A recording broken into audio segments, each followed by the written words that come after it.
Barishal Sherebangla medical college হাসপাতালের জরুরি বিভাগের গেট। রোগী ভর্তি ও আনা নেয়ায় গুরুত্বপূর্ণ স্থানে নেই কোনো সরকারি অ্যাম্বুলেন্স। সবগুলো প্রাইভেট অ্যাম্বুলেন্স দখল করে আছে পুরো হাসপাতাল আঙিনা। রোগীর স্বজনরা জানান, সরকারি অ্যাম্বুলেন্সে কম টাকায় রোগী পরিবহনের জন্য তাদের প্রথম পছন্দ থাকলেও নানা অজুহাতে তা পান না তারা। সরকারি মেডিকেলে ফোন দিচ্ছি, তারা বলছে যে অ্যাম্বুলেন্স নাই, পাই না, তার জন্য বাইরে আমাকে আসতে হচ্ছে। যেখানে আগে 500 টাকা বা 700 টাকায় যেতে পারতাম, সেখানে আমাকে 7,000, 8,000, 10,000 টাকা, 12,000 টাকা পর্যন্ত যাওয়া লাগতেছে।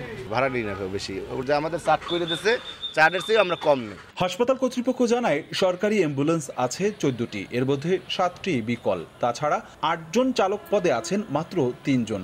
থাকার কথা হলো 9 জন ড্রাইভার, সে জায়গার ড্রাইভার আছে 3 জন। 3 জনের পক্ষে তো 60টা গাড়ি চালানো সম্ভব না। তবে অভিযোগ উঠেছে, একটি শক্তিশালী সিন্ডিকেট এখানকার প্রাইভেট অ্যাম্বুলেন্স ব্যবসা নিয়ন্ত্রণ করে। যদিও সিন্ডিকেট ভেঙে দেওয়ার পাশাপাশি সবগুলো সরকারি অ্যাম্বুলেন্স সচল সহ গাড়ির চালক নিয়োগের কথা জানান হাসপাতালের পরিচালক। অর্ধেক পাউডারে দ্বিগুণ উজ্জ্বলতা, নতুন রিন অ্যাডভান্সড অর্ধেক পাউডারে দ্বিগুণ উজ্জ্বলতা। যে কয়টি অ্যাম্বুলেন্স অচল রয়েছে, সেগুলো আসলে অচল কিনা না অচল করে রাখা হয়েছে সে ব্যাপারে ব্যবস্থা নেওয়া, চেকিং করা প্রয়োজন। সারা বাংলাদেশে নিয়োগ প্রক্রিয়া চলমান আছে। আশা করি এই নিয়োগগুলো সব সম্পন্ন হলে আমরা অবশ্যই দ্রুততম সময়ে সমাধান করতে পারব।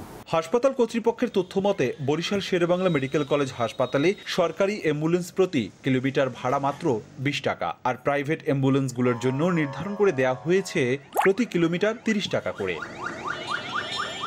অপূর্ব অপু, সময় সংবাদ, বরিশাল।